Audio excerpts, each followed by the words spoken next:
Buenos días, mi nombre es Luis Felipe Rodríguez, estudiante del curso de Circuitos 1 y a continuación voy a realizar la presentación de mi examen final. Bueno, como primer punto tenemos el análisis fasorial de un circuito RLC en el régimen sinusoidal, en donde se nos presenta este ejercicio, el cual en específico es el 9.47 del libro de Alexander Isaico, donde podemos ver que se nos presenta pues una fuente sinusoidal conectada a una red RLC mixta. Podemos ver que hay resistencias, inductancias, capacitancias y ya. Bueno, como primera parte tenemos que, bueno, vamos a explicar en qué consiste la representación fasorial de señales sinusoidales y por qué resulta útil para el análisis de circuitos en corriente alterna. Bueno, una señal sinusoidal generalmente suele expresarse de esta forma, que es la que tenemos acá: B de t igual a coseno de wt más phi, donde pues A vendría siendo la amplitud de la señal, ya sea en voltios, amperios o en otra unidad. Tenemos a W, que es la frecuencia angular, la cual está relacionada con la frecuencia por medio de esta ecuación que tenemos acá. Y por último tendríamos a phi, que phi es el ángulo de fase, el cual indica el desplazamiento de la señal en el tiempo respecto a un valor de referencia. Ya pasando a la conversión a forma fasorial, tenemos la representación fasorial, la cual convierte una señal sinusoidal de la forma que anteriormente mencionamos, es decir, de esta forma, en una forma compleja que facilita su análisis. Bueno, ya pasando como tal a la conversión, pues tenemos la función sinusoidal, pasando después a la representación en el dominio complejo, donde se usa la fórmula de Euler, que es la que tenemos acá, que es Euler elevado al imaginario wt más phi igual al coseno de wt más phi más el imaginario seno de wt más phi. Por lo que la señal se puede escribir de esta manera, como esta expresión, donde esta expresión, pues acá contamos con R, que R vendría siendo la parte real de la expresión compleja, y esta como tal vendría siendo la expresión compleja. Bueno, ya el fasor correspondiente vendría siendo este que tenemos acá, que sería B igual a ángulo de phi, donde como anteriormente lo mencionábamos, A es la amplitud y phi es la fase. Esto también nos daría un número complejo. Bueno, ya pasando, tenemos que, bueno, ¿por qué es útil la representación fasorial? La representación fasorial pues nos simplifica enormemente el análisis de circuitos en corriente alterna, especialmente cuando se trata de impedancias y circuitos RLC. Bueno, algunas de las razones principales que tenemos, pues primeramente es la simplificación en el análisis de circuitos, donde gracias al uso de fasores, pues las ecuaciones diferenciales que describen los circuitos RLC se convierten en ecuaciones algebraicas simples. Bueno, esto se debe a que pues la suma, la resta y la multiplicación se realizan de manera directa, lo cual es mucho más sencillo que trabajar con funciones seno y coseno en el tiempo. También tenemos que las tensiones y las corrientes pues en un circuito pueden representarse como números complejos, y la relación entre estas señales pueden expresarse a través de impedancias, las cuales también a su vez son números complejos. Bueno, ya pasando con el segundo punto, pues tenemos la impedancia compleja, ¿no? Pues la impedancia compleja lo que nos dice que cada componente en el circuito, ya sea un resistor, inductor, un capacitor, pues tiene una impedancia compleja, la cual depende pues de la señal, de la frecuencia de la señal. Esto nos permite calcular fácilmente la caída de tensiones y la corriente utilizando la ley de Ohm en forma de fasores. Esto nos da, pues acá tendríamos esta expresión donde B vendría siendo el fasor de la tensión y el fasor de la corriente, y Z es la impedancia compleja de cada componente. Bueno, ya como último punto, pues tenemos la relación de fase, donde los fasores pues también nos permiten observar la relación de fase entre las diferentes señales, y esto es útil para determinar cómo la tensión y la corriente están desfasadas en cada componente del circuito, lo cual es crucial para el comportamiento, es crucial en el comportamiento de los circuitos en corriente alterna. Bueno, acá presentamos un pequeño ejemplo donde suponemos una fuente de voltaje sinusoidal con este valor, y lo que hacemos es que hallamos su fasor correspondiente, que en este caso vendría siendo la amplitud y el ángulo, quedándonos como resultado B igual a 10, ángulo de 30 grados. Esto nos permite trabajar con V en lugar de trabajar con el voltaje en función del tiempo. Esto nos facilita enormemente el análisis de los circuitos en corriente alterna. Bueno, ya pasando con el segundo punto, tenemos que resolver el circuito que se nos propuso al inicio, el 9.47 del libro de Alexander Isaiku, determinando la expresión de la corriente de fuente mediante el uso de impedancias, fasores, leyes y teoremas de circuitos que consideremos necesarios. Bueno, este punto lo que hace es que nos pide que hallemos esta corriente de aquí en función del tiempo. Bueno, inicialmente para eso, pues tendríamos que hallar la impedancia para cada uno de los elementos. Bueno, la impedancia en las resistencias es su mismo valor, entonces ahí no tendríamos que realizar nada. Lo que tendríamos que hacer es hallar la impedancia para este capacitor y para el inductor. Bueno, en el caso del capacitor, pues tenemos esta fórmula de acá, que sería para hallar la impedancia en el capacitor. Entonces lo que hacemos es que realizamos esto, sería 1 sobre W, W sería la frecuencia angular, que sería este 2000 que tenemos acá, por el valor de la capacitancia, que en este caso sería 50 por 10 a la menos 6, y el imaginario. Esto realizando en la calculadora nos daría un valor de menos 10J. Bueno, ahora para la impedancia en el inductor vamos a hacer uso de esta fórmula, igualmente que en el anterior paso, pues despejamos. Tenemos la frecuencia angular que vendría siendo igual, 2000, y el valor de la inductancia, que en este caso sería este valor, 2 por 10 a la menos 3, y el imaginario, esto nos vendría dando como resultado 4J. Bueno, ya teniendo la impedancia de cada uno de los elementos, pues lo que tenemos que hacer es convertir esta fuente a un fasor. En este caso, pues cogemos, es simple, simplemente cogemos el 5 como la amplitud, y en este caso no hay ningún ángulo, entonces vendría siendo ángulo de 0 grados. Bueno, ya teniendo todos estos datos, pues lo que haríamos en este caso, pasaríamos a redibujar el circuito, que sería este que tenemos acá, donde reemplazamos la inductancia y la capacitancia pues, por símbolos de resistencia, y ponemos el dato correspondiente, igualmente con el dato de la fuente. Ya teniendo esto, pues observamos el circuito y determinamos por medio de qué método vamos a resolverlo. En este caso, pues yo lo voy a resolver por método de nodos. Ley de corrientes de Kirchhoff, corrientes es igual a corrientes que entran es igual a corrientes que salen. Entonces, en este caso marqué este nodo como B sub 1 y acá tenemos la otra. Bueno, vamos a empezar a resolver el nodo de B sub 1. Marcamos la dirección de las corrientes. En este caso entra una corriente, sale una corriente y sale esta otra corriente. Bueno, teniendo eso, iniciamos. Podemos ver que tenemos el voltaje de la fuente, entonces para hallar esta corriente, lo que hacemos es que cogemos el voltaje, lo restamos con el voltaje del nodo y lo dividimos en el valor de la resistencia. Esta sería la corriente que entra. Ahora, igualamos a las corrientes que salen. En este caso, corriente que sale sería B sub 1 sobre el valor de esta impedancia, y sobre menos, o sea, sería B sub 1 menos 0 sobre el valor de esa impedancia, ya que acá no hay ninguna diferencia de voltaje. Ahora sumamos esta otra corriente que sale por acá, sería B sub 1 sobre la suma de estas dos, que en este caso sería B sub 1 sobre 20 más 4J. Entonces ahí ya tendríamos expresadas las corrientes. Ahora lo que haríamos sería que empezaríamos a despejar.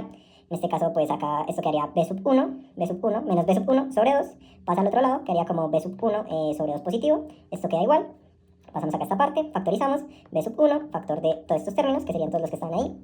Y ahora lo que queremos hallar es, resolvemos esta parte que tenemos acá, la resolvemos en la calculadora. Eso nos daría este valor, 0.548 más 0.0903 J. Esto ahora lo que queremos hallar es B sub 1, lo que queríamos es que pasamos esta parte de acá a multiplicar. Está multiplicando, la pasamos a dividir y pues calculamos. B sub 1 nos daría 4.5, ángulo de menos 9.36 grados. Esto que tenemos aquí sería el voltaje del nodo. Ahora bien, lo que nos pide el ejercicio es hallar la corriente en función del tiempo. Para ello vamos a usar leyes de Kirchhoff. Ya como conocemos el voltaje, entonces sabemos que corriente es igual a voltaje sobre la impedancia y la resistencia. Entonces lo que haríamos acá sería ver esta corriente que pasa por acá. Sería esta fuente menos el voltaje del nodo sobre la resistencia.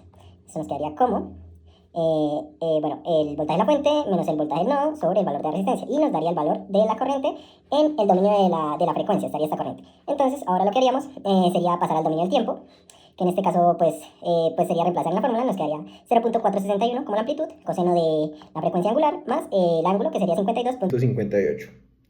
Y así tendríamos resuelto lo que nos pide el ejercicio. Bueno, ya como tercer punto, se nos pide elaborar los diagramas fasoriales de las tensiones y corrientes en cada uno de los elementos del circuito. Para ello, pues vamos a construir el diagrama, bueno, posterior a ello, vamos a construir el diagrama fasorial global de las tensiones y mostrar explícitamente cómo la suma vectorial de las cadenas de tensión reproduce la tensión total de la fuente. Bueno, lo que vamos a hacer a continuación es que vamos a hallar la corriente y la tensión para cada uno de los elementos del circuito. En este caso ya conocemos la corriente para la resistencia de 2 ohmios, que fue la que calculamos en el ejercicio anterior. Y pues para hallar el voltaje, pues lo único que haríamos sería que aplicaríamos leyes de Ohm. En este caso sería corriente por resistencia y nos daría el voltaje en la resistencia de 2 ohms. Ya tendríamos entonces la corriente y el voltaje en la resistencia de 2 ohms. Ahora pasamos con la corriente en el capacitor, que en este caso pues la corriente en el capacitor vendría siendo este nodo menos este sobre el valor de la impedancia.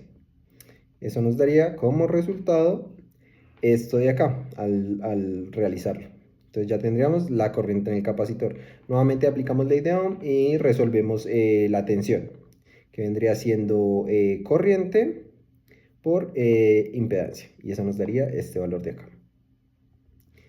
Ahora ya pasando con la corriente en el inductor y en la resistencia, pues sería la misma, ya que estos dos elementos se encuentran en serie. Entonces lo que haríamos sería que igualmente que en el punto anterior sería V sub 1, el voltaje del nodo, sobre la suma de las dos, que sería 20 más 4J. Esto nos daría como resultado este valor de aquí, que sería la corriente en la inductancia y en la resistencia de 20 ohms. Ahora, pues calcularíamos independientemente de la tensión para cada uno de los elementos, en este caso para la resistencia de 20 ohms, ley de Ohm, nos daría este valor de acá, y igual para la inductancia y nos daría este valor de acá. Bueno, ya al realizar todo esto, pues ya tendríamos los valores de corriente y tensión para cada uno de los elementos del circuito. Entonces procederíamos a realizar los diagramas fasoriales. En este caso tenemos el diagrama fasorial para la resistencia de 2 ohmios, que pues al ser una resistencia, corriente y tensión tienen el mismo ángulo. Aquí ya lo que variaría sería la amplitud. Ahora para el capacitor, pues en el capacitor tenemos un ángulo para la corriente de 80.64 grados con una amplitud de 0.46. Y para la tensión, pues tenemos un ángulo de menos 9.36 grados con una amplitud de 4.5. Bueno, como es un capacitor, la corriente se adelanta 90 grados a la tensión. Y como podemos ver, acá al realizar la suma de estos ángulos, nos da que es 90 grados exactos. Ahora para la resistencia de 20 ohmios, igual que en la resistencia de 2 ohmios, el ángulo de tensión y corriente es el mismo, cambia la amplitud. Y para el inductor, al contrario del capacitor, pues lo que hay es un retraso de 90 grados con respecto a la corriente del voltaje. Acá tenemos el voltaje con un ángulo de 69.33, con una amplitud de 0.88. Y tenemos la corriente con un ángulo de menos 20.66 grados y una amplitud de 0.22. Al realizar esta suma de ángulos, pues nos daría que sería de 90 grados. Bien, ahora pasando con los diagramas globales, tenemos, bueno, inicialmente este diagrama, que este diagrama pues es esta parte, sería esta parte, la suma de estas dos resistencias, nos tendría que dar el mismo valor de esta fuente. Entonces, realizándolo en el diagrama, lo que hacemos es que tenemos este ángulo y este otro ángulo, que este sería el de la resistencia y el del capacitor. Entonces tenemos el de la resistencia y el del capacitor acá. Lo que haríamos es que desplazaríamos este hacia este punto y al realizar esta suma vectorial nos daría este punto de acá, el cual este punto de acá sería 5, 1, 2, 3, 4, 5 con ángulo de 0. Esto nos confirmaría que pues por esa parte está bien la sumatoria y nos da igual al voltaje de la fuente. Bueno, ahora vamos a continuar rápidamente con la resolución de este ejercicio, el cual nos pide calcular el equivalente Thevenin del circuito, estos dos terminales A y B, desde los terminales C y D. Y interpreta el resultado los resultados obtenidos. Acá tenemos el circuito, como podemos ver, acá están los terminales, contamos con dos resistencias, capacitancia, inductancia, una fuente de corriente y una fuente de tensión. Acá están sus valores. Ahora pues vamos a resolverlo rápidamente. Primeramente para los terminales A y B, dibujamos el circuito, fuentes de tensión se cortocircuitan, fuentes de corriente, circuito abierto. Resolvemos, nos queda de esta forma. Ahora podemos ver que estos dos elementos están en paralelo, resolvemos el paralelo, nos da 2 más 4J, quedando estos dos elementos en serie, 2 más 4j menos 4j, menos j, sí, menos 4j, nos daría 2 y quedaría en paralelo con la resistencia de 4 ohms. Ahora realizamos este paralelo y nos daría como resultado 1.333 ohmios. Ese sería nuestro equivalente. Ahora pasamos a resolver el circuito. Vamos a aplicar ley de voltajes de Kirchhoff, ley de corrientes de Kirchhoff, aplicamos nodos, seleccionamos los nodos, en este caso nodo B1, nodo B2, y empezamos con la resolución. Bueno, en este caso pues tenemos este nodo de acá, lo resolvemos rápidamente. B1 sería la fuente menos el nodo sobre la resistencia. Ahora para esta parte de acá, bueno, todas estas corrientes salen, acá esta corriente sale y esta corriente de acá entra. Para esta parte de acá sería B sub 1 menos esta parte de acá que sería 0 sobre esto. Ahora esta parte de acá sería B sub 1 menos B sub 2 sobre esto de acá, y eso nos daría la corriente por ese lado. Entonces ya tendríamos esta y esta corriente. Ya tendríamos las tres corrientes que salen, que son las que tenemos acá. Igualamos a 0 porque ninguna corriente entra y empezamos a reducir. En este caso multiplicamos por 20 para simplificar. Eso nos quedaría de esta forma. Acá también aplicamos este principio, que decimos que 1 sobre j es igual a menos j y 1 menos j es igual a j. Aplicamos todo eso por acá. En este caso nos quedaría esta parte de acá. Lo que hacemos es que dividimos entre 2 ambos lados y nos quedaría esta ecuación de acá para finalizar. Entonces acá tendríamos la ecuación número 1, que esta sería nuestra primera ecuación. Ahora bien, pasamos con el nodo B sub 2. En este caso B sub 2, vemos que esta corriente sale, esta corriente entra, esta corriente entra. Entonces dos corrientes que entran, una corriente que sale. Resolvemos, acá podemos ver que ya tenemos la corriente que sale, tenemos las dos corrientes que entran, ya tendríamos esta parte, ahora simplificamos, multiplicamos por menos 4 para simplificar, eso nos daría esta parte de acá, y esta parte pues acá podemos ver que factorizamos esta pequeña parte, esto pasa acá como positivo, resolvemos y nos quedaría así nuestra segunda ecuación. Entonces ya tenemos la ecuación número 1 y la ecuación número 2. Ahora tendríamos que aplicar nuestro método para resolverlo. Podríamos usar sustitución, o en este caso yo directamente creé la matriz y la resolví por medio de una calculadora.